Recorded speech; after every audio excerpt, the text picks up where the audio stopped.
Start করি। সকাল সকাল না আমি কিচেনে চলে এসেছি। কিচেনে এসেই কালকে রাতের সমস্ত সব ধোয়া বাসনগুলো আমি এখন ভালো করে গুছিয়ে নিচ্ছি। এই সমস্ত বাসনগুলো এখন যদি ঝুড়ি থেকে না ফাঁকা করি, আবার এটা ওটা সব সিঙ্কে জমবে, সেগুলো ধুয়ে আবার না রাখা যাবে না, তখন ওই ঝুড়িটার মধ্যে জল ছড়তে দেওয়া যাবে না। তাই ফার্স্টে এসে এই কাজটা আগে কিচেনের মধ্যে করে নিলাম। তারপর আজকে আমি আর আমার হাজবেন্ড চা খেয়ে নেবো। অনেকটাই সকালবেলা, কেউ তখনও ঘুম থেকে ওঠেনি। আমরা দুজন আমাদের চাটা ফার্স্টে করে নিয়েছি, এখন আমরা চাটা খেয়ে নেব। চাটা খেয়ে ছেলের টিফিনটা আবার রেডি করে নেব। ওর তো স্কুল আছে, আজকে ফ্রাইডে, আজকের পরে আবার স্যাটারডে সানডে 2 দিন ছুটি আছে। এই ফ্রাইডে পর্যন্ত স্কুল না, তো ও 2 দিন ছুটিটা কিন্তু ভীষণ এনজয় করে। ও কিন্তু স্কুল যেতেও ভালোবাসে, কিন্তু তারপর যে 2 দিন ছুটিটা পায়, সেই ছুটির দিন দুটো না ও ভীষণ এনজয় করে। তো আজকে স্কুলের পরে আবার 2 দিন ছুটি।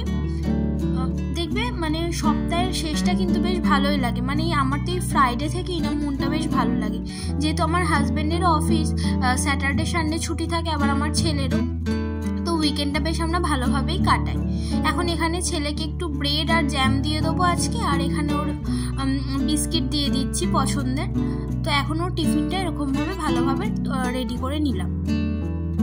ব্রেডগুলো আমি একটু সেকে নিলাম তাওয়াতে, যদিও এগুলো ব্রাউন ব্রেড, তাও একটু সেকে নেওয়া ভালো। আমি সবসময় ব্রেড এরকমভাবে সেকে তারপরেই আমার ছেলে বলো বা আমরা খেলেও একটু সেকে নিয়ে খাওয়াই ভালো। ওই হোয়াইট ব্রেডটা তো বাচ্চাদের দেওয়াটা ঠিক না, যেহেতু ওটা ময়দার। ওই হোয়াইট ব্রেডটা তো আমি ওকে দিই না, তবে এই ব্রাউন ব্রেডটা আমি মাঝে মধ্যে ওকে টিফিনে দিই আর আমরাও খাই। তো এখন দেখো আমার বেডরুমটাও ভালোভাবে একদম ক্লিন করা হয়ে গেল। বেডরুম গোছাতে গোছাতে তোমাদের সাথে অনেকটা গল্প করে নিলাম। এই চাদরটা না আমি অনেকদিন ধরে তুলবো ভাবছি, কিন্তু আমার তোলা হচ্ছে না। এখন একটু বিজি আছি, 2-3 দিন পরে আমি এই চাদরটা তুলবো। তবে আমি যখন বেডশিট চেঞ্জ করি না, তখন আমি আমার প্রত্যেকটা রুমেরই না বেডশিট চেঞ্জ করে দিই একেবারে। আমার ওই কাজটা একদিনে প্রত্যেকটা ঘরের ওই একদিনে করতেই ভালো লাগে। তো এই তো এখন বেডরুম ক্লিন করে আবার কিচেনে চলে এসেছি, কারণ কিচেনে দুপুরের জন্য খাবার বানাতে হবে, লাঞ্চের প্রিপারেশন করতে হবে। আমাদের লাইফটা নেই এই প্রত্যেক দিন একটু একই রকম চলে, তাই না? ওর জন্যই না এই স্যাটারডে সানডেটা আমরা একটু ভীষণ এনজয় করি। আমার শুধু মনে হয় আমরা না, প্রত্যেকেই যাদের স্যাটারডে সানডে ছুটি থাকে, বা সানডে তো ধরো প্রত্যেকেরই ছুটি থাকে, তো এই সপ্তাহ শেষটা কিন্তু অন্য দিনগুলোর থেকে একদম আলাদা যায়, তাই না? একটু দেরি করে ঘুম থেকে ওঠা, একটু কাজ দেখবে, যেহেতু ঘুমটা দেরি করে ওঠা হয় না, প্রত্যেকটা কাজই না একটু দেরি করে স্টার্ট হওয়া, তো ওগুলোই না এনজয় করি সপ্তাহ শেষে। একটু ধরো বিকালবেলাতে ঘুরতে যাওয়া বা বাইরে বেরোনো, একটু টাইম স্পেন্ড করা। আবার তো সেই সোমবার চলেই আসে, এরকম করতে করতে। আর ওই স্যাটারডে আর সানডে এই 2 দিন এত তাড়াতাড়ি কেটে যায়। তোমাদেরও এরকম হয় কি না আমাকে বলো। হ্যাঁ, আমার তো ভীষণ মনে হয় যে চোখের পলক ফেলতে না ফেলতে কিন্তু আমাদের স্যাটারডে আর সানডে এই 2 দিন কোথা দিয়ে যে হুশ করে কেটে যায় বুঝতে পারি না। তো দেখো আমি এখানে রান্না বান্নাও আমার মোটামুটি সব হয়েই গেল প্রায়।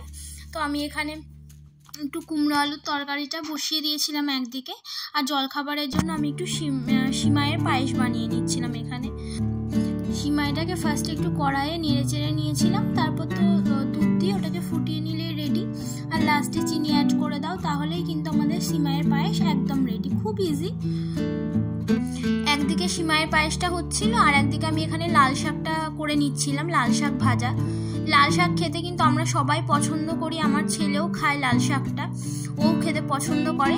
তাই 2-3 দিন না লাল শাকটা খাওয়া হয়নি, বাজার থেকে আমার বর আনেনি। তো আমি আজকে সকালে ওকে বলেছিলাম যে আর কিছু আনো না আনো, লাল শাকটা কিন্তু আনবেই, লাল শাক খেতে খুব ভালো লাগে। তারপর এখানে সিমাইয়ের পায়েসটাও হয়ে গেছে, আর আমি সিমাইয়ের পায়েসের মধ্যে না চিনিটা একটু কম অ্যাড করেছিলাম। আমি এখানে এই কনডেন্সড মিল্কটা অ্যাড করেছিলাম।